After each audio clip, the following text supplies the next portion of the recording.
Hello, I'm Phil Clubley. I'm the current chairperson for the Kinesiology Federation, and this year sees our 30th anniversary. And as part of our celebrations, we've been talking to some of the founding members of the KF.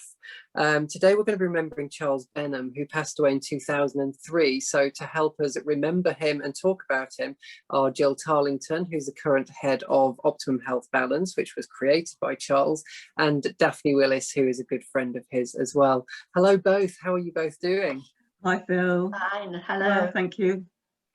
So the word that always seems to spring to mind whenever I hear Charles's name is dapper. Is that your memory of him? I had that in my notes also, because it was so unexpected when I first met him. He wasn't the average therapist. He was with his bow tie, which became a symbol. He was the dapper English gentleman.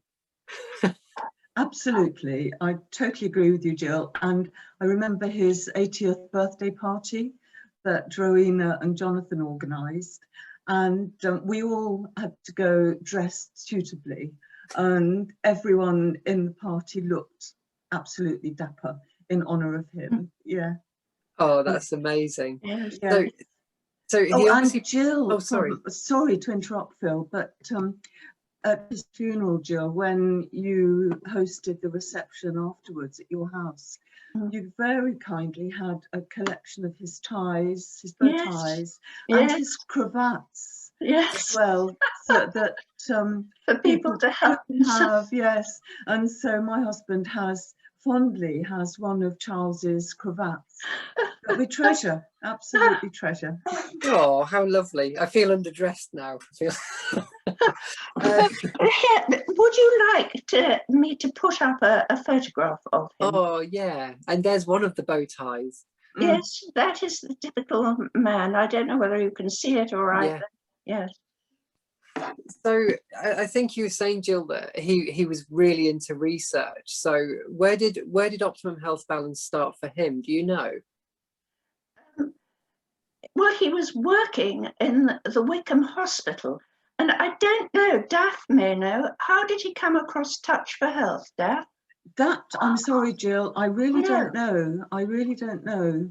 He was quite a private person to talk to.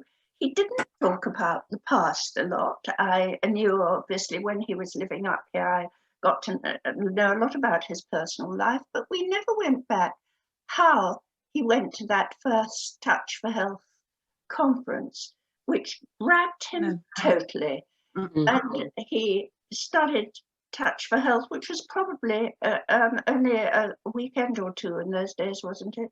Yes, and then he went on to do, I know, applied kinesiology and any kinesiology that was available.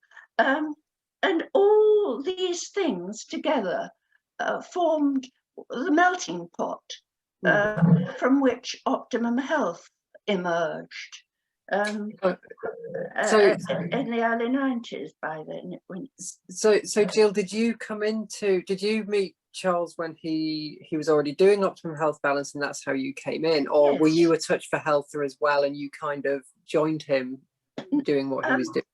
Well, that's how I got into kinesiology, but if you want me just to stay with Charles at the moment, I think through the 1980s, he'd been, as Daph was saying, he did his Touch for Health and then he was researching and he was always wanting to know how he was doing with his research. So he found the yin-yang symbol and he would have a scale on the back. The 1 to 10 is 0 to 100, and he would measure before and after measurements on what he was achieving. Well, with the yin-yang symbol, every time he took a measurement, it was different. So that had to be given up. And this symbol became the Optimum Health Balance symbol which is still in use today, and you take a measurement near the beginning of the balance. It's not at the beginning because you have to do all the clearances. And then you take measurements again at the end of the balance to find out what you would have achieved. And then, anyway. Yeah, that's good. Good. I believe, Daphne, that Charles was there. He was a founding member of the KF as well. Is that correct? So he was quite keen for that to be set up. Absolutely, yes. I mean, my memories of him are from the early British Touch for Health Association days, the BTFHA as we used to call it. And I first met him when he gave a presentation at one of the AGMs in the good old Columbia Hotel in London. So he was really interested in spreading anything to do with kinesiology. And he had already started doing his research and making his Optimum Health Balance procedure and sharing it with other people. And so, yes, he came to that very first meeting of all interested people that I told you about at the Baden-Powell House when we were thinking of forming the KF. And so Charles was on the first committee, the steering committee, we called it. And he used to come up to the committee meetings at Jeremy's house in London. Oh, fantastic. So where do we think the symbols came from, Gill, that he used? But was it the yin-yang sign that started him thinking that symbols would have an effect on the energy system? When I came into the system in '91, there was he got a set routine with major symbols, and then you go off into various areas. I've got one or two that I've sort of done that I can show you. This was the most amazing symbol to him. I don't know whether Daphne recognises it. I remember it, yes. In this case, Charles had a client, who he worked with for quite a number of sessions, and he wasn't getting anywhere. And this didn't suit Charles Benham. And he suddenly had the insight, and this is really an egg timer.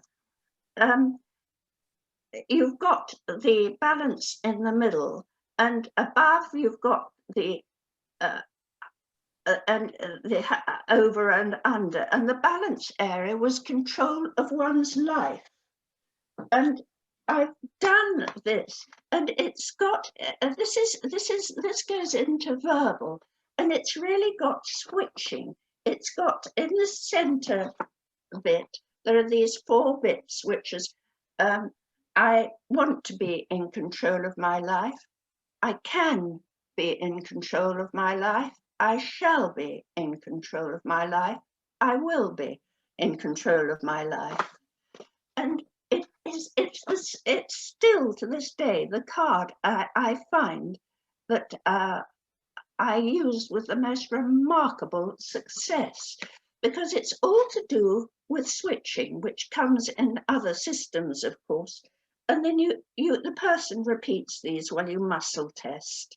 And when you're muscle testing, a strong is correct, is yes, and a weak is no, I don't agree. Agree and disagree, he liked it called. But you've got things like, I want to be successful, I want to fail.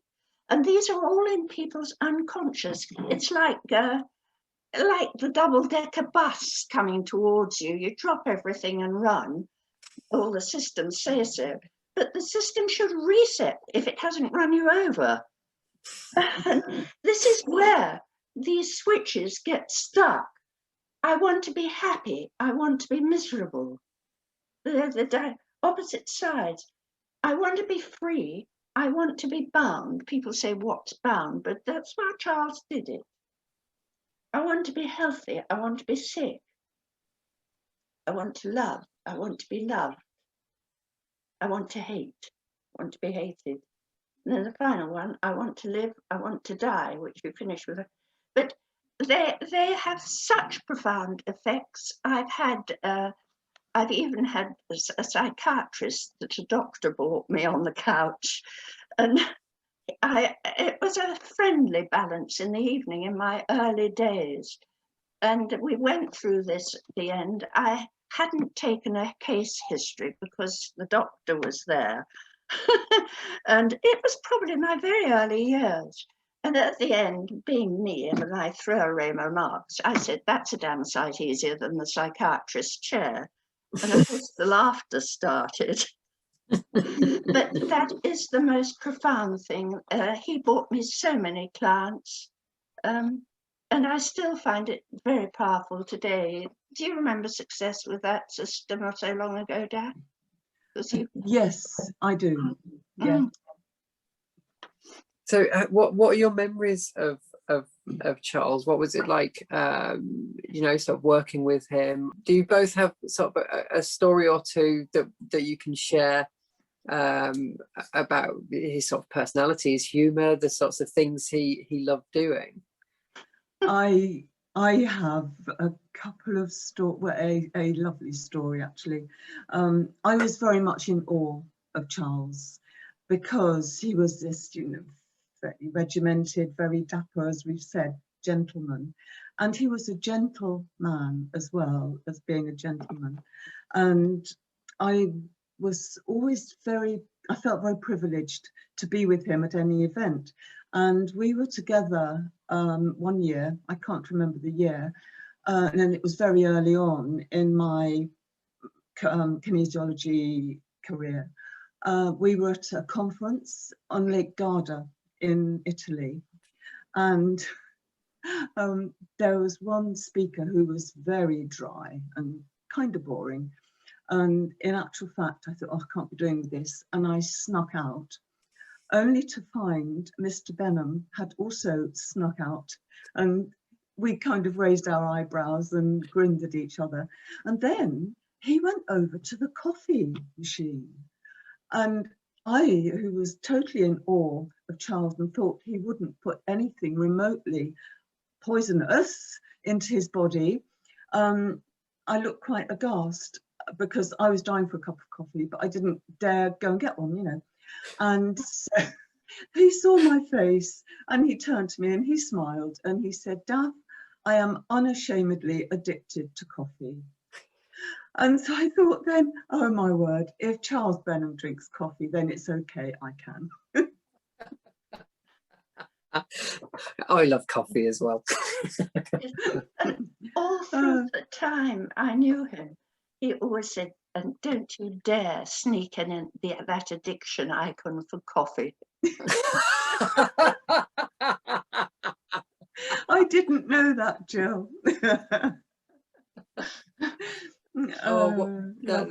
That's lovely. Thank you for sharing. What about you, Jill? What have you any sort of stories like that? I don't know whether I should talk about this one, but when I live in Norfolk, and you know, I used to live round the corner from Charles before we moved up here, and when my confidence would fail in the first years up here, I'd ring him up and he'd say, right, come down and stay, and I'd sit in on him working for 2 or 3 days. Which was absolutely fascinating, of course. And I found, as I was worrying about being interviewed, I went through a lot of them. I couldn't read my writing, needless to say, a lot of the time. But then we'd relax in the evening. And yes, our tastes in viewing weren't altogether similar. He liked sci-fi and things like that, and I didn't. And when I'd be about to crawl up to my room at about 9:30, he'd say, I think we should have a nightcap. He spoke quite slowly and measured. His nightcap was brandy and drambuie. So, Daff, I think that goes with the coffee. I think it does, yes, yes. Well, he And definitely sounds like a man of taste. Hearing you say he spoke very slowly and carefully has reminded me of another very sweet time that I went to his house in High Wycombe. It was because, for some reason, I had volunteered to be the treasurer of the, must have been the KF by then.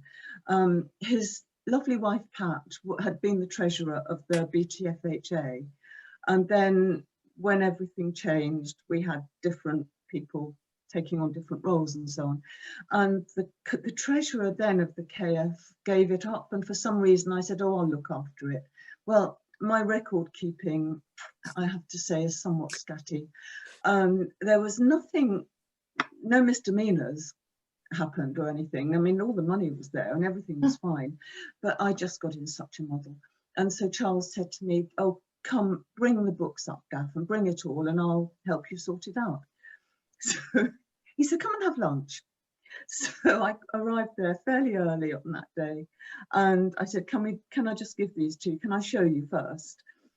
And he looked, and he looked, and then he looked at me, and he just said, oh, Daff,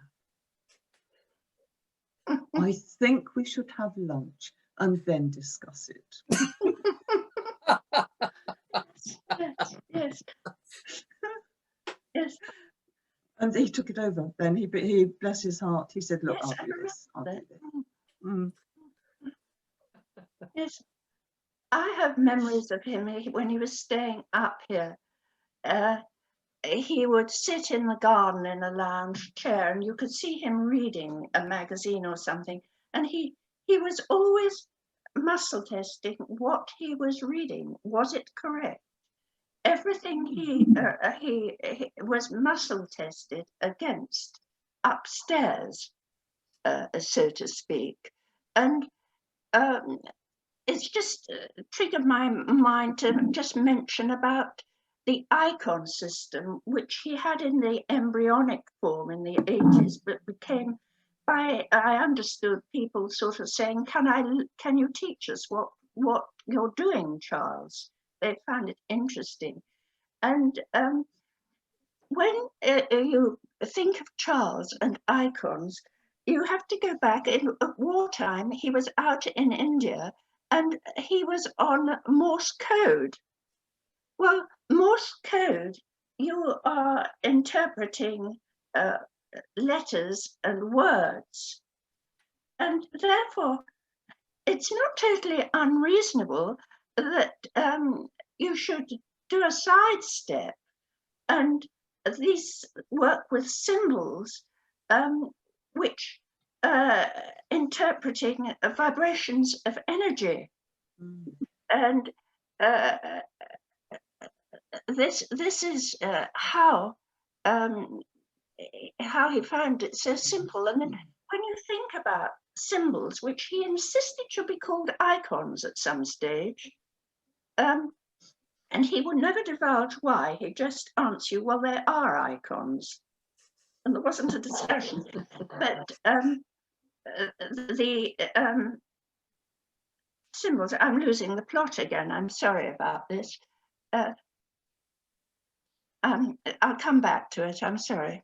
That's okay. We're talking about Morse code. Yes. Oh, what I was going to say, of course, symbols are universal.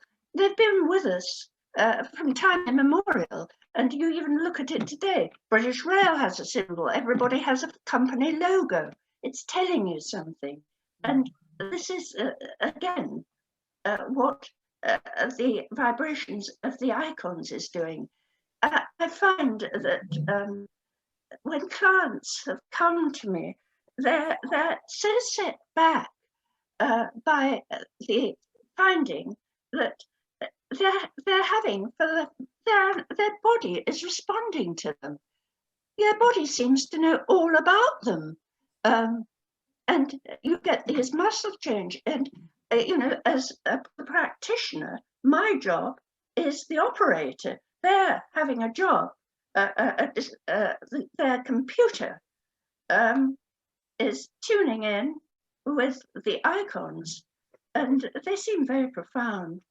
They were always very rigorously tested, and they still are to this day with new ones. Can I just say one little thing?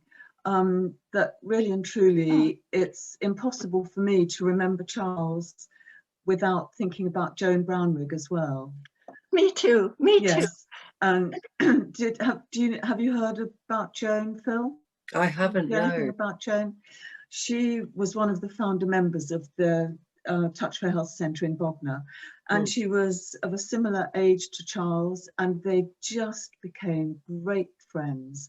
And Joan too was a great researcher, and she and Charles used to share their research and talk about things. They were so erudite together and so careful together.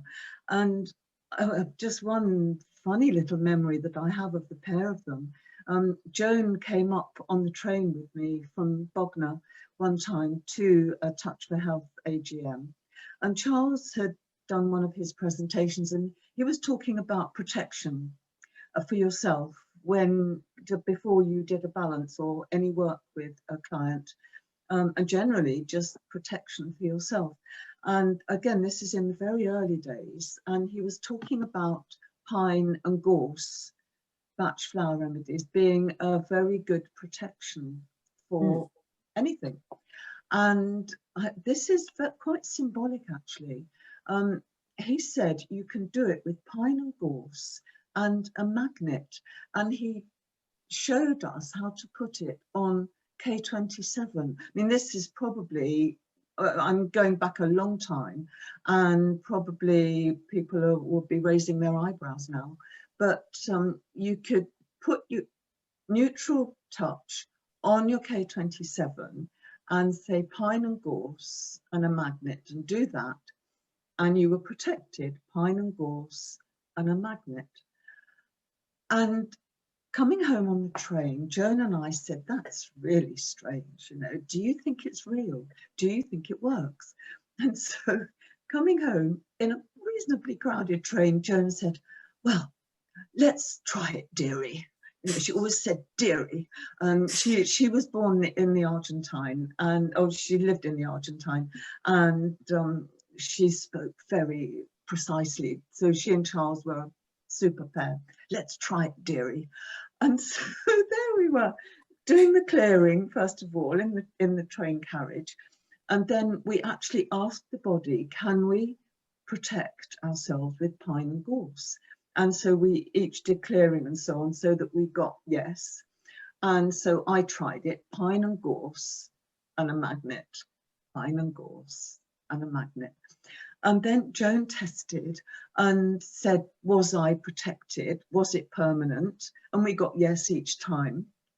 And so then she said, go on, you do me. So I did, and we both ascertained from Charles's magic, I guess, that we both had this permanent protection with our pine and gorse and a magnet. And do you know what? I've never actually worried ever since about being protected, because I have felt protected. Yeah, that actually felt really powerful as well, because I could feel a shift. Yeah, could you really? So really? Yeah, there's definitely some energy around that. Yes, but yeah, he and Joan were great friends and great researchers together. And Joan used to take meticulous notes. She had notebooks absolutely full of her tiny writing that she researched herself. She read books and noted down everything that she read. So yeah, what a pair. Oh, thank you for sharing. Yeah, I wasn't familiar with Joan, but she sounds fascinating. Her Aladdin's cave was where she worked. I've never seen anything like it. Amazing. Yes, absolutely amazing. She was an amazing lady. She was, and she was very much in touch. I mean, you talked about upstairs, Jill. Can I tell you one other little anecdote about Joan? That's very personal actually. She was, I said she was one of the founder members of the Touch Health Centre, and people just used to phone her for help. And she was great. And her Aladdin's cave full of crystals and books and so on. But if you couldn't get there, she would do things remotely. And one day I had a horrid accident at home. I went running indoors really fast and I fell over and I bashed my head, this side of my head, really hard on the concrete wall. And oh wow, it swelled up instantly. There was a big bruise. And my husband said, oh, I'll get an ambulance. And I said, no, I want Joan, I want Joan. So I sat in my study and I phoned Joan. And she kept saying to me, touch the pain, dearie, touch the pain, dearie. And the pain kept moving. And so I kept touching where the pain was. And then in the end, she said, that's all for now, dearie. Come and see me tomorrow. Well, I'm not going to tell you any more about that. It got better and that was fine. But years later, I actually had to have an X-ray on my head. And the radiologist said to me, oh, when did you have your surgery? I said, I haven't had any surgery. And he said, you can see the suture marks, look. And there, quite clearly, I've come over all chilly, all cold. Yes, me too. Quite clearly, there were suture marks. Oh my goodness. Where I had bashed my head. Yes, so Wow. Yeah, amazing. Isn't it incredible? It's why we all love what we do, isn't it? Yeah, yeah. Sorry, I've very much digressed from Charles. No, I think over to you. that was really important. I'm glad Joan's been included very much. So thank you both very much for remembering Charles with us, because I'd never met him, but I have heard of him, and especially his dapperness. He should be an inspiration to all gentlemen. So yeah, it's been really, really lovely to talk to you both today about him. Thank you very much. Okay, thanks. Bye. So yeah, Gill, just tell us how you got into kinesiology. Well, I got into kinesiology by a very unlikely route, I suppose. I had never had anything to do with health or anything like that. But this would have been in 1978, when I was in my early 40s. A tapestry found me, and we had got a place up in Norfolk then, but we weren't there all the time. And it was a big tapestry. It was about 10 foot by 8 foot. And the question was, how were we going to hang it up? Well, it just fitted precisely somewhere. So we left it folded up on in the sitting room. And then after it had been there sort of about 6 or 8 weeks, I woke up in the night, or I was woken up in the night, and the tapestry was of the Judgment of Solomon, with motifs around it of different things.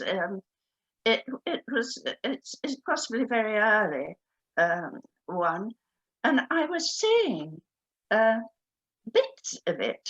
The executioner, I can remember I saw there, with the baby, was not vertical but horizontal, and they glowed that cerulean blue colour. I was in bed, you see, in the middle. My husband was beside me, snoring away probably, and I could see it with my eyes open, my eyes shut, and then I saw other groups that were surrounding it. 3 or 4 different views I had of this. Well, it went on, I don't know, 20 minutes it seemed like. Anyway, the next morning we were driving back to London, and I told my husband about this, and I said, I must find out what's going on. To me, you lived, you died, full stop. And that started my quest, what is energy?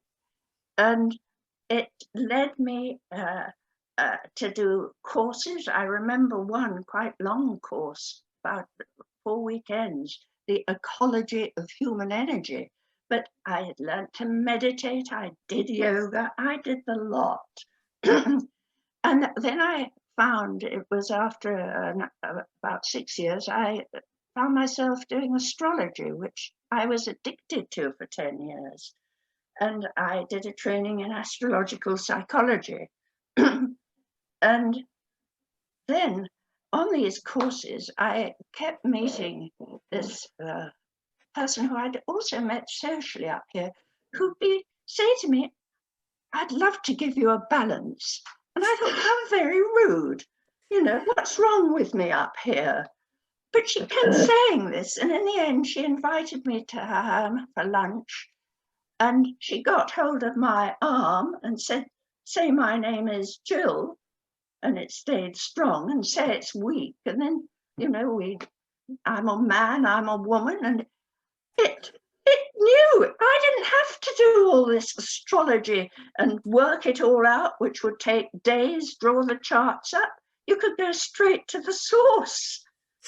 And she was about the only person doing kinesiology in Norfolk, I think. She'd learnt in Australia. Mm. And she taught me over that year everything she'd known, and we had people came and taught us different things. And then in the October, she said to me and another person who she was teaching there were things to, "We're going down to High Wycombe. There's a chap I met at the Olympic kinesiology or health exhibition. He seems okay." So we trotted off for the first weekend in High Wycombe, and I met, the word is dapper, you have to repeat it, this dapper man who I didn't realize was going to influence me for the rest of my life. So that was how I came to be involved in kinesiology. And from then on, I came back to Norfolk, and anybody I could get hold of, I was grabbing, because Charles had this embryonic icon system, and he said, because the next course was in 2 weeks' time, "I'd like you to have got it." So we were lying on the floor, and got my husband on the floor, and anybody I could get hold of, and we were muscle testing round. And that was my introduction down there then. But and I just took to it like a duck to water. I thought it was amazing. And the training wasn't so rigorous 30 years ago. And I didn't have to have core subjects, which are a requirement, of course, as we've got more professional these days. But I was hooked by this system, and it was led in by clearances.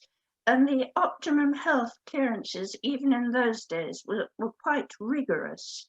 And now they are even more rigorous for a fully trained practitioner. And we have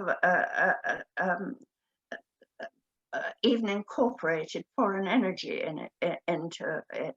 And that can now, working as people are, because the energy on the planet is changing so much at the moment, the vibration is, and people are working at very high levels, and people who are training or have trained and starting teaching it, which I am delighted about. You know, you're still developing the icons now, aren't you? So is Optimum Health Balance something that was constantly shifting through Charles's life as well? When Charles died in 2003, I had 12 years of people saying, "Oh God, it's changing." I remember it coming up from Bognor. They gave up down there.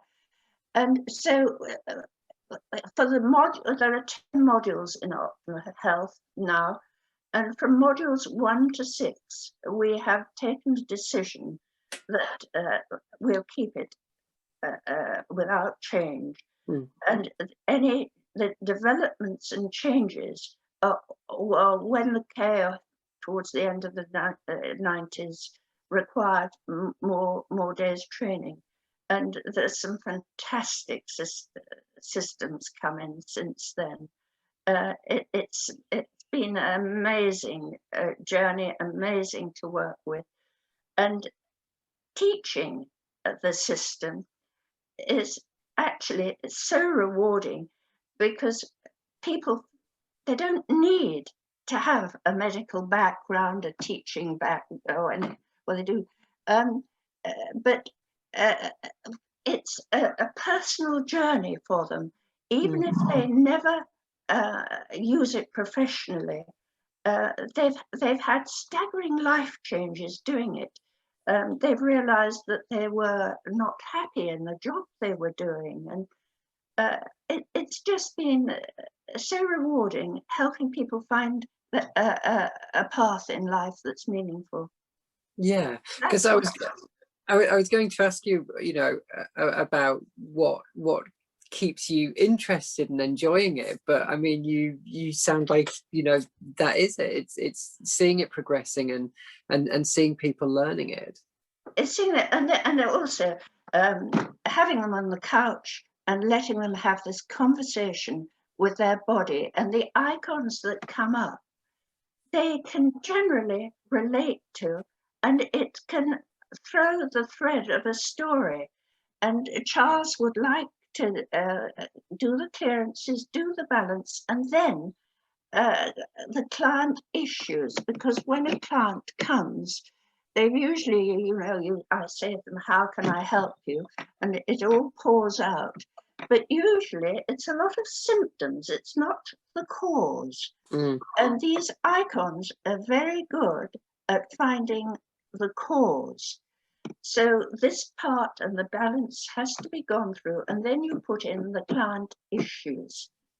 And if it wants them, it'll take them. Maybe it's already covered them in the balance. And I just love the feeling that the icons do the work. I suppose when you're working with it and over such a long period, you begin to know, as you're putting the icon on the body, you can tell as you come towards the body what the reaction's going to be. But it's been astonishing. And there was one person, you remember, as I was saying, these very early on ones, and my cleaner said to me one morning, she said, my daughter's boyfriend's got a bad back. Can you help him? So I said, well, I don't know, but if he wants to come after work one day, I'll have a go. And I thought, touch for health, do a bit of touch for health. And this huge, strapping chap appeared, who was a lorry driver. He'd been under the care of the Norfolk and Norwich Hospital Pain Clinic with no success. And I must have asked the body, it wanted Optimum Health.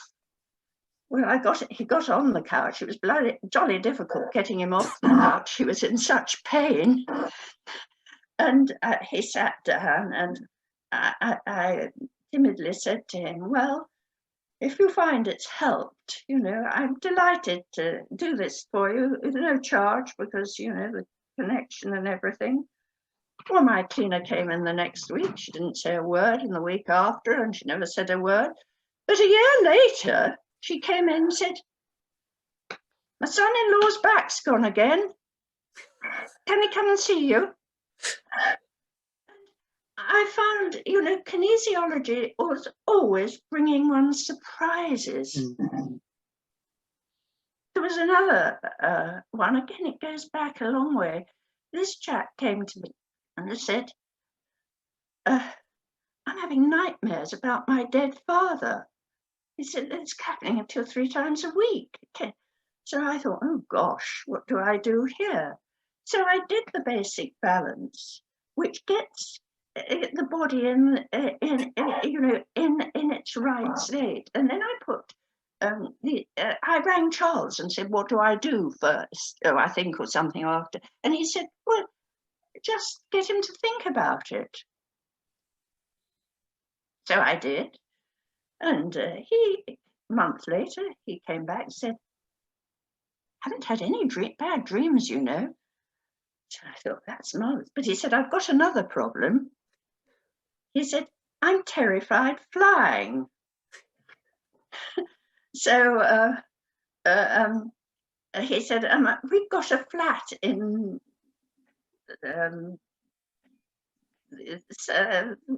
down south in the US.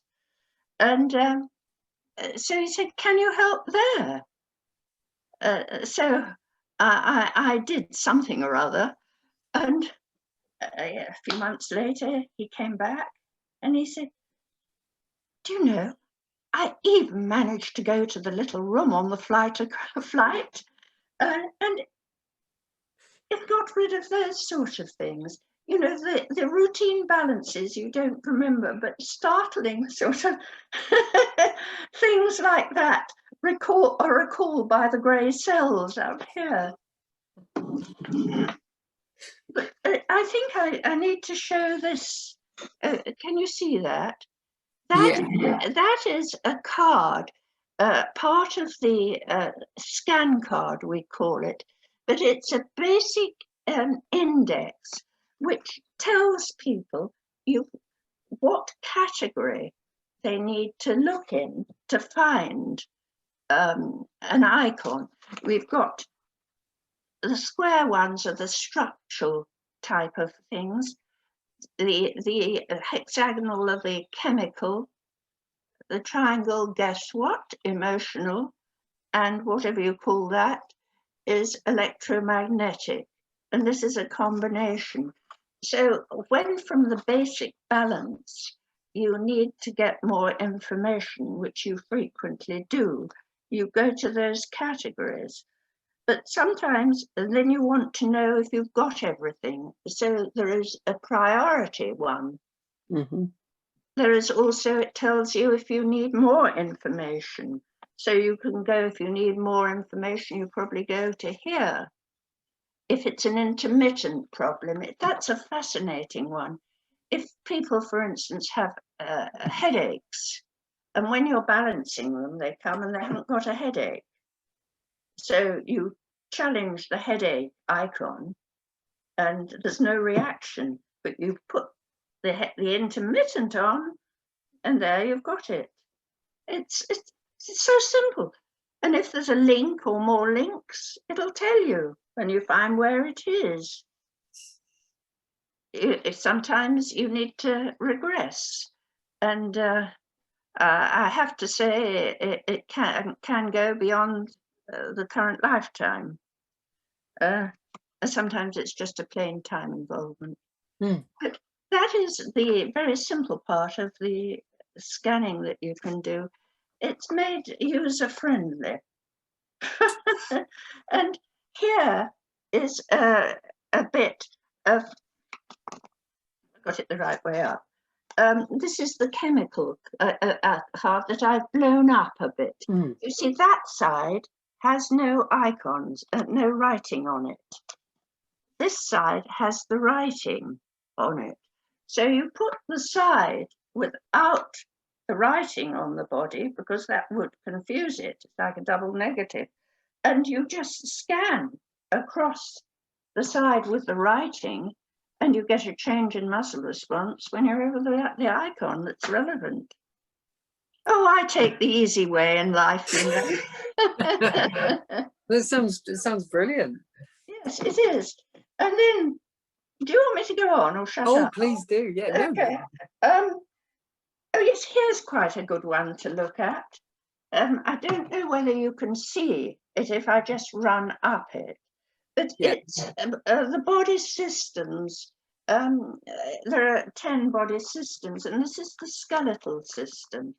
So if this comes up, there's the spine here.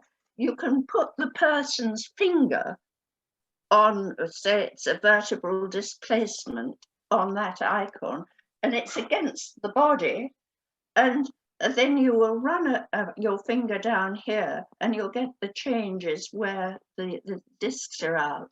It's very simple, and you just scan the icons, and then you can see what it is.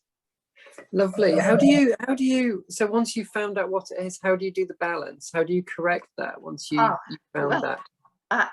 Having Or is that a heard, trade secret? no. Having heard of what you have of Charles, there is never anything inflicted by this system on the body. The body decides everything, and it decides, it chooses its treatment. There are two cards.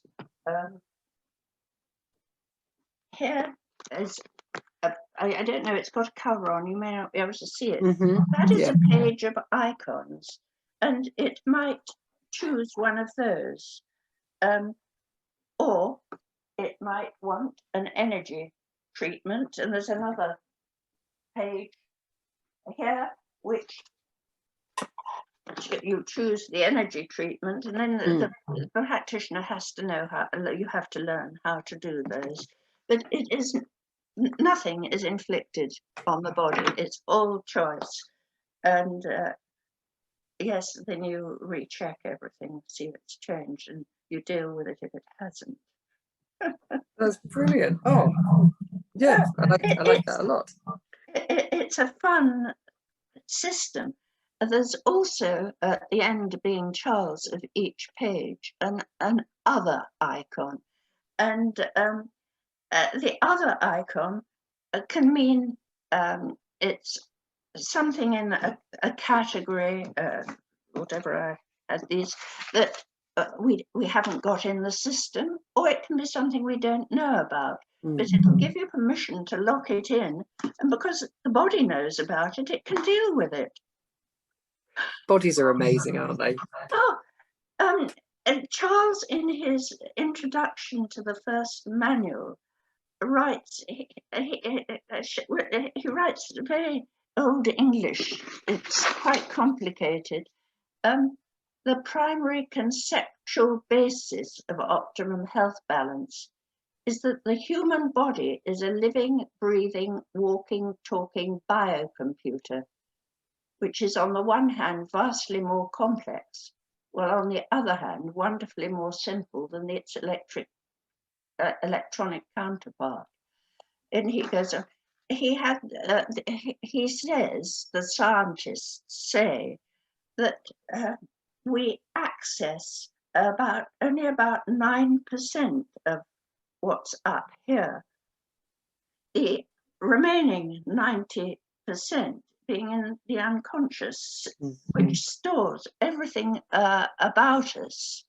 And this is what we appear to be accessing through muscle response. Yeah. Fascinating. So how do you describe kinesiology and muscle testing when somebody asks you what you do? It's a good question, that. I would say it's a holistic therapy that brings together Chinese medicine in the form of acupuncture and energy, and combines it with modern day knowledge of anatomy and physiology and muscle response. I think I would do it in a mouthful like that. That was really concise. Well, I was in public relations beforehand. Words mattered. Oh, you've got this question you were talking about, giving people advice about running a successful business. Yes. Well, for me, there has only ever been one way. I have never advertised anything myself at all. It's always come through recommendation. And I often wonder whether that isn't rather a sneaky way, because they come to you with a recommendation, so they're expecting it to work. But it does. It does. However, or why ever. Yes. Yeah, I think recommendation is a good way of doing it. Do you have clients going, oh, I've tried telling somebody to come and see you, but I don't know how to describe it? No, because they always talk about putting the icons on. Oh, so fair. It's not so difficult. Yes. And people say, what, you know. But it's so interesting too when one's working with someone on a couch, because one's personality even gets out of the way. You're almost in a different space as you're working. Yeah. And I can remember going back to Charles, we'd go to, you know, and up here we'd go and do demos or things, and he'd say, I'm not talking, I'll do the balancing and you'll have to talk over. Well, I don't like talking over either. Oh, was he quite a sort of a shy man then? I don't know that you'd call him shy. He was quite a quiet, thoughtful person. I have a very lovely photograph of him when we took him on the Broads. One lovely summer's evening, it must have been, with the three of us sitting in the back of the boat. I'm surrounded by these two, my husband and him, these two lovely men. So because it's our 30th anniversary and Pearl represents the 30th anniversary, we've been asking our guests for their Pearl or Pearls of Wisdom. Do you have something for us today, Gill? Yes, I've given it some thought, and it's a very simple Pearl of Wisdom for a lady that works with icons. Let your fingers do the walking, let the icons do the talking. That's brilliant. And so is that because the fingers go across the icons? Icons, yes, that's right. And they stop, and then the icons tell you what it is, what you've found, and what the person's problem will need sorting. Balancing is the word, I believe. Yeah, that's it. And yeah, I have another one, which is very much in keeping with the founder of Optimum Health Balance. Keep it simple. That really goes for life, doesn't it? It does. It does. Thank you. Oh, thank you so much for sharing your memories of Charles, and we've done a longer interview about Charles, which will be available as well. But it's been really, you might have to edit the odd bit out. Oh, don't worry about things like that. It's been so good to speak to you, Gill. I'm really glad you agreed to do the interview, or we convinced you. Well, I've been very stressed, I can tell you. We just need to hold some points. Oh. Thank you very much, Gill. It's been so lovely to talk to you. It's been lovely being with you all. Thank you. Thank you very much. Bye.